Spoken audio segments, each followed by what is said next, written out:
నమస్కారం, వార్తలకు స్వాగతం. ముందుగా ముఖ్యాంశాలు. ఏపీలో ఘన విజయం సాధించిన టీడీపీ, సంబరాల్లో టీడీపీ నేతలు.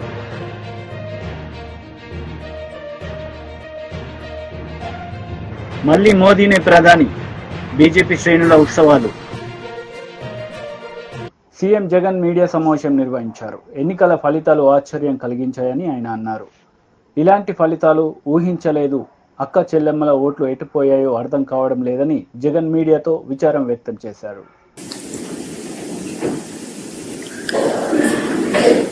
చూసిన ఫలితాలు జరిగిన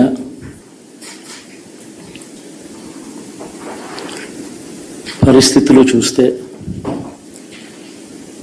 నిజంగా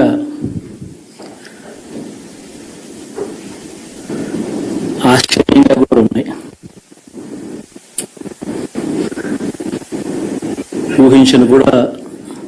ఊహించలేదు ఇలా జరుగుతుందని, ఇలా వస్తాయని కూడా. బట్ ఎస్,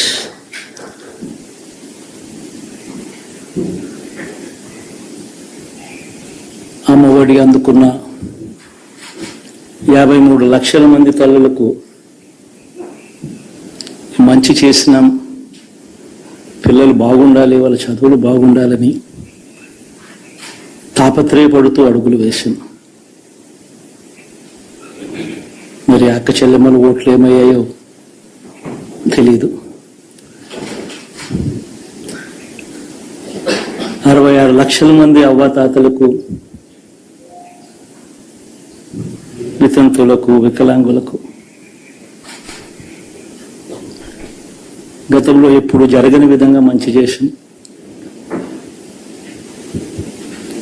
వారి కష్టాల్లో తోడుగా ఉంటూ, వారి కష్టాన్ని అర్థం చేసుకుంటూ,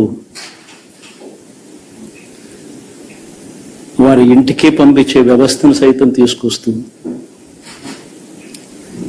గతంలో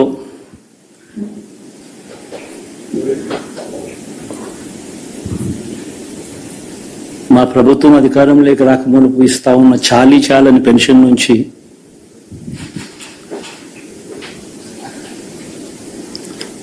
ఎంతో మంచి చేస్తూ అడుగులు వేసినా కూడా ఆ అవ్వాతాతలు చూపిన ఆప్యాయత ఏమైందో కూడా తెలియడం లేదు. దాదాపుగా 1,05,00,000 మందికి పొదుపు సంఘాల అక్క చెల్లెమ్మలకు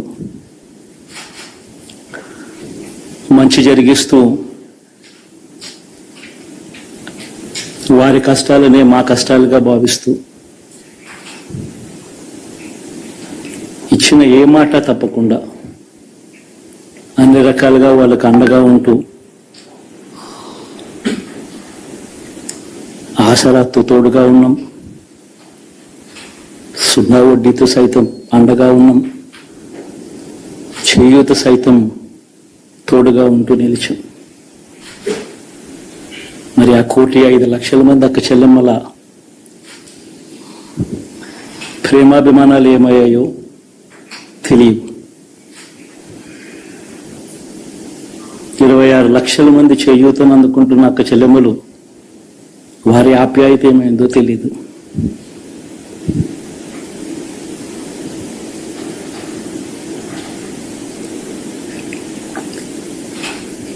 పిల్లల చదువుల కోసం ఏ తల్లి ఏ తండ్రి ఇబ్బంది పడకూడదు అని మొట్టమొదటిసారిగా పూర్తి ఫీజులు ఇస్తూ తీసుకొచ్చి అందగా నిలిచాం. చదువుల్లో ఎప్పుడూ చూడని మార్పులు తీసుకొచ్చాం. దాదాపుగా 12 లక్షల మందికి సంవత్సరానికి మంచి జరిగిస్తూ, ఆ పిల్లలు, ఆ తల్లుల అభిమానం ఏమైందో కూడా తెలియదు.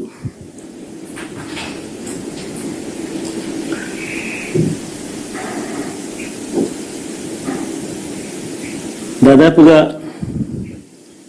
54 లక్షల మంది రైతన్నలకు గతంలో ఎప్పుడూ చూడని విధంగా, జరగని విధంగా పెట్టుబడికి సహాయంగా అందించే కార్యక్రమం మొట్టమొదటిగా జరిగింది మన ప్రభుత్వం వచ్చాకే.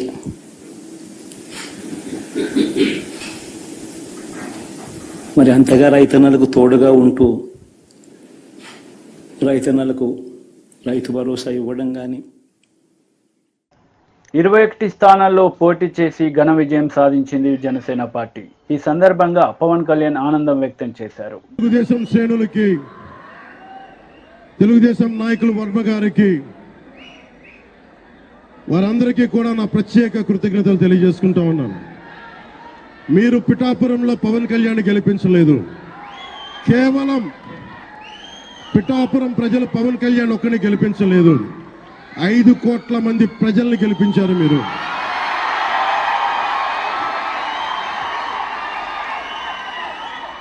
నాకు బలం ఇచ్చారు. ఈరోజు మీరు గుండెల్లో పెట్టుకొని ఓడిపోతేనే ఇంత బలంగా నిలబడ్డవాడిని, నిలబడ్డవాడిని. మా ఇంత గెలిపించి కాదు మీరు ఇచ్చింది, చిన్నపాటి జయం ఇవ్వాల, ఆకాశవంత విజయం ఇచ్చారు మీరు నాకు మా కూటమి ప్రభుత్వానికి. ఇది గుండెల్లో పెట్టుకుంటాం, నిలబడతాం, నిర్మాణాత్మకంగా పనిచేస్తాం. మీ కష్టాలలో మీ ఇంట్లో ఒకటిలాగా నేను ఉంటాను, మీ అందరికీ మాటిస్తున్నాను.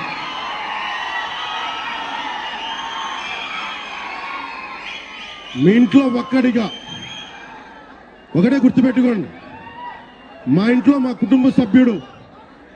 నాకు కులాలకి, మతాలకి, ప్రాంతాలకి అతీతంగా ప్రతి ఒక్కరూ ఆలోచించాల్సింది, మా ఇంట్లో కుటుంబ సభ్యుడు పవన్ కళ్యాణ్.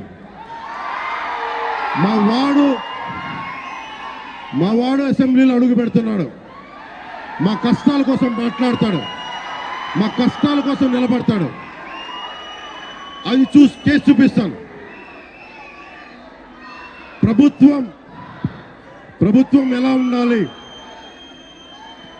అధికార యంత్రాంగం ఎలా ఉండాలి, రాబోయే రోజుల్లో మీకు అందరికీ చేసి చూపిస్తాం. మళ్ళీ ఒక 10 నిమిషాల తర్వాత మళ్ళీ వచ్చి మాట్లాడతాను. చంద్రబాబు గారు వచ్చారు, వారిని కలిసి మళ్ళీ వచ్చి మేము ఇద్దరం మాట్లాడతాం. ఆంధ్రప్రదేశ్ 5 కోట్ల మంది ప్రజలు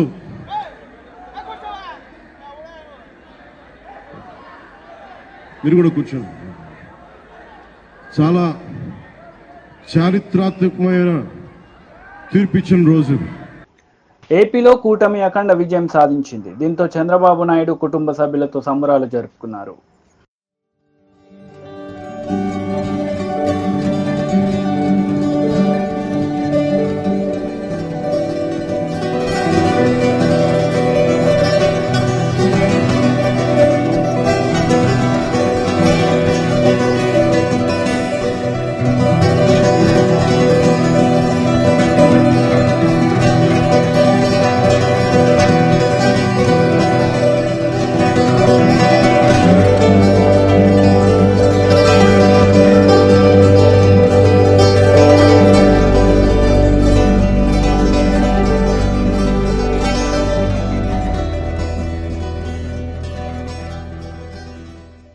తెలంగాణలో బీజేపీ 8 స్థానాల్లో విజయం సాధించింది. ఈ సందర్భంగా విజయం సాధించిన నేతలు ఆనందం వ్యక్తం చేశారు. అమలు చేయాలంటే గతంలో రాష్ట్ర అధ్యక్షుడు బండి సంజయ్ అనే వ్యక్తి ఏ విధంగా ఫైట్ చేసిండు, తప్పకుండా 6 గ్యారెంటీలు అమలు చేయడం తప్పకుండా ఫైట్ చేస్తాడు.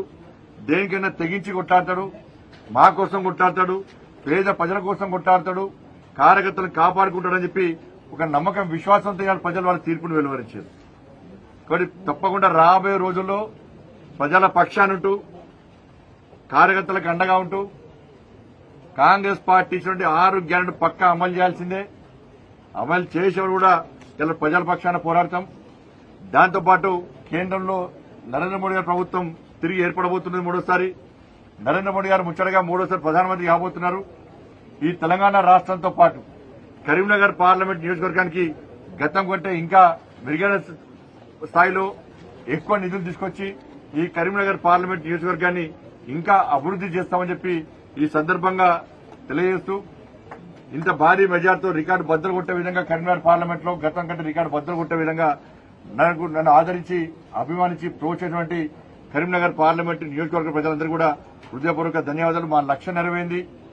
ఎందుకంటే బండి సంజయ్కి ఓటేస్తే బండి సంజయ్ పోయి నరేంద్ర మోడీ గారిని ప్రధానమంత్రి చేయడానికి ఓటేస్తారని చెప్పి కరీంనగర్ పార్లమెంట్ నియోజకవర్గ ప్రజలు ఏదైతే ఆశించారో తప్పకుండా ఆ ఆశయం నెరవేరబోతున్నది, ఆ లక్ష్యాన్ని చేరుకోబోతున్నాం. మరొకసారి అందరు కూడా మీ అందరు కూడా హృదయపూర్వక ధన్యవాదాలు.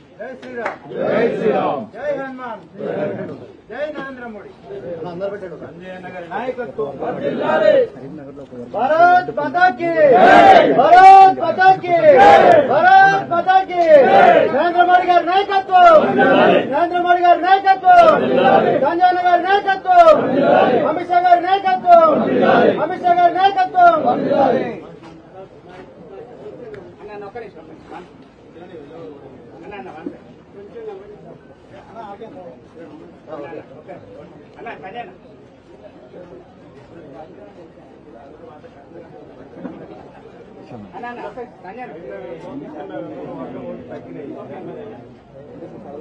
ఓట్లు తగ్గిన ఒక వర్గం ఓట్లు ఎట్లా పడేయను నాకు. ఇప్పుడు కరీంనగర్ అసెంబ్లీ ఎన్నికల్లో ఏం జరిగిందో మీకు తెలుసు. నేను కుండబద్దలు కొట్టినట్టు మాట్లాడతాను. నేను ఏ వర్గానికి వ్యతిరేకం కాదు, ఒకరు ఓట్ల కోసం పాకాడే వ్యక్తి నేను కాదు. నాకు ఓటేసే వాళ్ళందరూ కూడా గౌరవిస్తా, నాకు ఓటైన వాళ్ళందరూ కూడా సన్మానిస్తా, వాళ్ళని కూడా నాకు ఏం అభ్యంతరం లేదు. కానీ కరీంనగర్ అసెంబ్లీ ఎన్నికల సందర్భంగా ఒక వర్గం అంతా ఒకటై భారతీయ జనతా పార్టీ అభ్యర్థిగా పోటీ చేసినటువంటి నన్ను ఓడగొట్టారు. ఇలా కాంగ్రెస్ పార్టీ, బీఆర్ఎస్ పార్టీ ఆ వర్గం ఓట్ల కోసం కక్కుర్తిపడ్డారు. వాళ్ళ ఓట్ల ద్వారా మాత్రమే గెలిచే ప్రయత్నం చేశారు. ఇవాళ నేను ఆ రోజు చెప్పినా, ఇప్పుడు ఓడిపోయినా కావచ్చు, కానీ నేను ఓడిపోయినా గెలిచిన ధర్మం కోసం పనిచేసే వ్యక్తిని, పేద ప్రజల కోసం పనిచేసే వ్యక్తిని, పార్టీ కోసం పనిచేసే వ్యక్తిని. కాబట్టి కేసీఆర్ అనే వ్యక్తి కన్వీనర్కి వచ్చి తుర్కోలందరూ ఒక్కటి కావాలి, బండి సంజయ్ని ఓడగొట్టాలి, బండి సంజయ్ గలీజ్ గాడన్న కేసీఆర్ ఎంత గలీజోడో గుర్తించి అలా కేసీఆర్ బీఆర్ఎస్ పార్టీని అడ్రస్ లేకుండా వేసిన పార్టీ ప్రజలు, తెలంగాణ రాష్ట్ర ప్రజలు దాన్ని గుర్తుంచుకోవాలి. కేసీఆర్ కూటమి నేతలు మీడియా సమావేశం నిర్వహించారు. ఈ సందర్భంగా పలు అంశాలపై వారు మాట్లాడారు. ఆ రోజునే అనుకున్నాడు అతను. దానికి తోడు 8వ తారీఖున విజయవాడ నగరంలో గౌరవ మోడీ గారు, ప్రధానమంత్రి గారు, నారా చంద్రబాబు నాయుడు గారు, అలాగే పవన్ కళ్యాణ్ గారు ముగ్గురు చేసిన road show never in the history. విజయవాడలో అంత జనం, ఒక ప్రభంజనంలాగా వచ్చారు జనం అందరూ కూడా ఈ ముగ్గురు నాయకుల్ని చూడాలని, వారికి మద్దతు పలకాలని, వారికి జయజయలు చెప్పాలని వచ్చిన తీరు ఆ రోజునే అనుకున్నాం. ఎస్, ఈ కూటమి ల్యాండ్ స్లైడ్ విక్టరీ కొట్టబోతుంది. ఈ జగన్మోహన్ రెడ్డి అరాచక పరిపాలనకు స్వస్తి పలకబోతుంది. ఈ జగన్మోహన్ రెడ్డి అప్రజాస్వామిక పరిపాలనకు చరమగీతం పాడబోతుంది. ఈ జగన్మోహన్ రెడ్డి రాజ్యాంగ వ్యతిరేక పరిపాలనకు ఇంకొక 5 ఏళ్ల పాటు ఈ ప్రభుత్వాన్ని భరించే స్థితిలో లేవని ప్రజలంతా ఒక నిర్ణయానికి వచ్చేశారు. దానికి నిదర్శనమే సునామీ లాంటి ఈ ఫలితాలు. సునామీ ఎలా వస్తుంది మనందరికీ తెలుసు. ముందు భూకంపం, ఆ తర్వాత సముద్రపు అలలు ఎలా ముంచేస్తాయో. గత నెల 13వ తారీఖున జరిగిన పోలింగ్ కూడా భూకంపం లాంటిదే. 81.66% ఓటింగ్ నమోదైందంటే ఈ రాష్ట్ర ప్రభుత్వం మీద ఎంత వ్యతిరేకత ఉందో అర్థమవుతుంది. ఆ రోజు ఓటింగ్ సరళిని విశ్లేషిస్తే ఊర్లకు ఎక్కడెక్కడో ఉంటున్న వాళ్ళు, ఆంధ్రప్రదేశ్ నుంచి వెళ్ళి బ్రతుకు తెరుగు కోసం ఎక్కడెక్కడో ఉద్యోగాలు చేస్తున్న వాళ్ళు, వ్యాపారాలు చేస్తున్న వాళ్ళు స్వచ్ఛందంగా తరలి వచ్చి ఈ ప్రభుత్వాన్ని సాగనంపాలి అని ఓటింగ్ చేశారు. రాత్రి 10-11 గంటల వరకు ఓటింగ్. ధన్యవాదాలు. ఆనాడు చంద్రబాబు నాయుడు గారి ఇంటికి ఆత్మకూరులో ఎస్సీ వర్గానికి చెందిన మాదిగలందరూ కూడా వైకాపా దెబ్బకు భయపడి, వారి దాడులకు భయపడి ఊరంతా ఖాళీ చేసి, ఆత్మకూరు ఖాళీ చేసి వెళ్ళిపోయారన్న నేపథ్యంలో వాళ్ళని తిరిగి to restore them in that village, వాళ్ళందరినీ తీసుకొని వెళ్ళటానికి బయలుదేరినప్పుడు ఆయన ఇంటి గేట్లు క్లోజ్ చేసి గేట్లకు తాళ్లు కట్టారు ఈ జగన్మోహన్ రెడ్డి గారు. ఆనాడు చంద్రబాబు నాయుడు గారు చెప్పారు. ఏఐసిసి HQలో కాంగ్రెస్ అధ్యక్షుడు మల్లికార్జున ఖర్గే మరియు రాహుల్ గాంధీ మీడియా సమావేశం నిర్వహించారు. ఈ సందర్భంగా ప్రత్యేక వివరణ ఇచ్చారు. बहुत प्रतिकूल माहौल में चुनाव लड़ा। सरकारी मशीनरी ने कदम कदम पर अवरोध डाला। बैंक खाते सीज करने से लेकर तमाम नेताओं के खिलाफ अभियान चलाया। फिर भी शुरू से आखिर तक कांग्रेस पार्टी का कैंपेन सकारात्मक था, पॉजिटिव था। हमने महंगाई, बेरोजगारी, किसानों और मजदूरों की बदहाली और संविधान संस्थाओं का दुरुपयोग जैसे विषयों को केंद्रीय मुद्दा बनाकर हम जनता के सामने गए थे। इन मुद्दों पर बड़ी संख्या में लोग हमसे जुड़े, हमारा समर्थन किया। प्रधानमंत्री ने जिस तरह का कैंपेन किया वो इतिहास में लंबे समय तक याद रखा जाएगा। कांग्रेस के घोषणा पत्र के बारे में मोदी जी ने जो झूठ फैलाया, जनता ने उसे समझ लिया।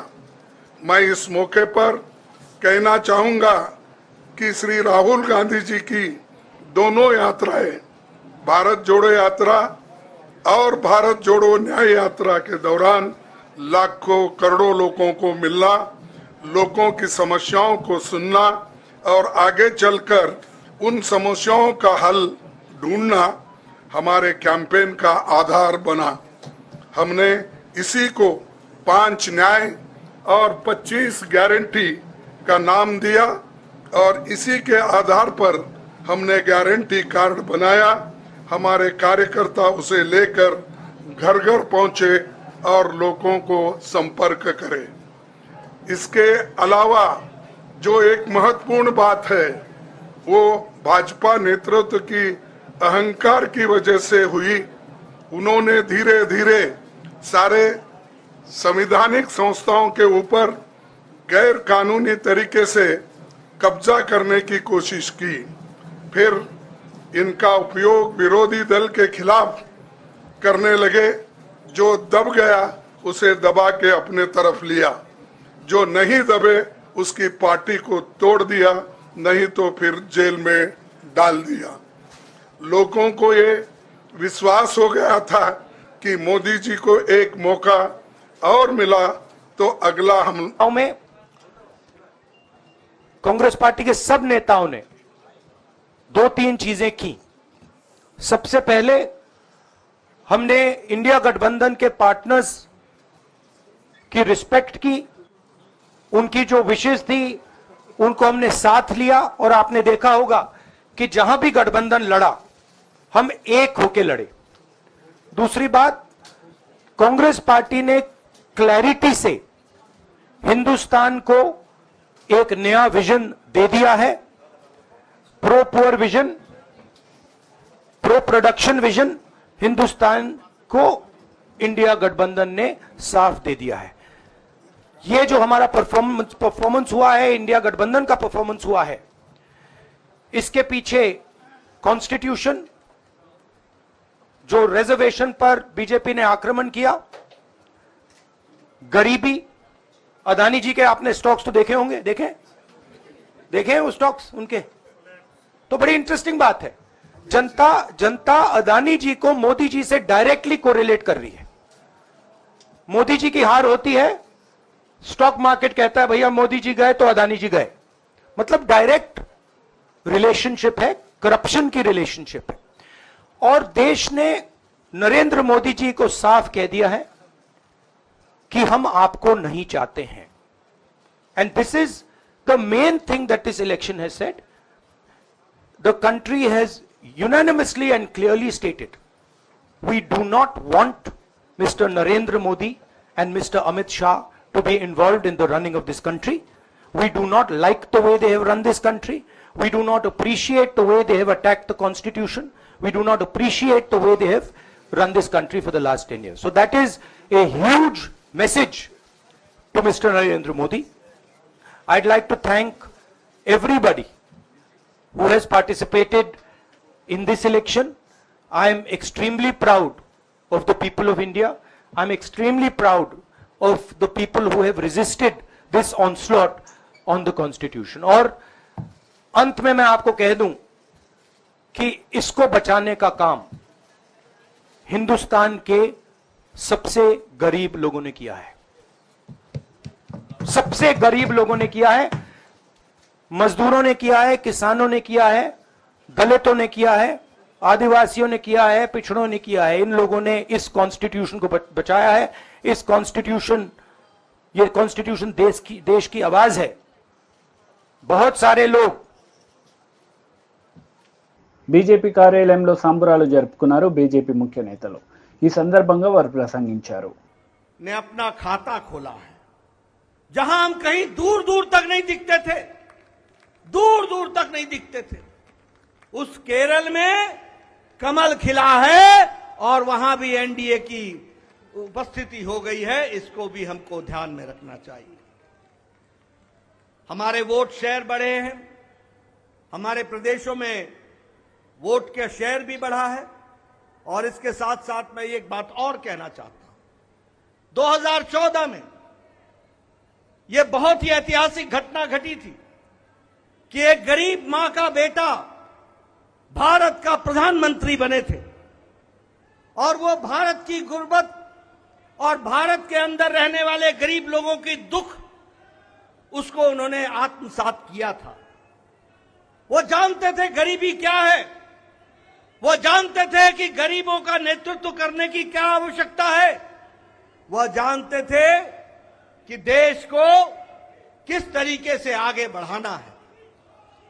और मुझे याद है कि 2014 में जब एनडीए की सरकार बनी तो आपने उस समय कहा था, मेरी सरकार गांव को गरीब, भारत के प्रण की जीत है। ये सबका साथ सबका विकास इस मंत्र की जीत है। ये 140 करोड़ भारतीयों की जीत है। भाइयों और बहनों, मैं आज देश के चुनाव आयोग का भी अभिनंदन करूंगा। चुनाव आयोग ने दुनिया का सबसे बड़ा चुनाव इतनी कुशलता के साथ संपन्न कराया। करीब 100 मैं इन राज्यों की जनता को विश्वास दिलाता हूं कि केंद्र सरकार आपके विकास के लिए कोई कोर कसर बाकी नहीं छोड़ेगी। आंध्र प्रदेश में चंद्रबाबू नायडू जी के नेतृत्व में एनडीए ने शानदार प्रदर्शन किया है। बिहार में नीतीश बाबू के नेतृत्व में भी एनडीए ने शानदार प्रदर्शन किया है। साथियों, 10 वर्ष पहले देश ने बदलाव के लिए जनादेश दिया था। तब देश ने हमें, क्योंकि वो समय था देश निराशा की गर्त में डूब चुका था। 2013-14 का कालखंड देखिए, देश निराशा की गर्त में डूब चुका था। फ्रेजाइल 5 शब्दों से मैं नवाजा जाता था। हर दिन अखबारों की हेडलाइन घोटालों से भरी रहती थी। देश की युवा पीढ़ी अपने भविष्य के संबंध में आशंकित हो गई थी। ऐसे समय देश ने हमें निराशा के गहरे सागर से आशा के मोती निकालने का जिम्मा सौंपा था। हम सभी ने पूरी ईमानदारी से प्रयास किया, काम किया। 2019 में इसी प्रयास पर विश्वास व्यक्त करते हुए देश ने दोबारा प्रचंड जनादेश दिया। इसके बाद एनडीए का दूसरा कार्यकाल विकास और विरासत की गारंटी बन गया। 2024 में इसी गारंटी के साथ हम जन जन का आशीर्वाद लेने देश के कोने कोने में गए। आज तीसरी बार जो వార్తలు ముగించే ముందు ముఖ్యాంశాలు మరోసారి. ఏపీలో ఘన విజయం సాధించిన టీడీపీ, సంబరాల్లో టీడీపీ నేతలు.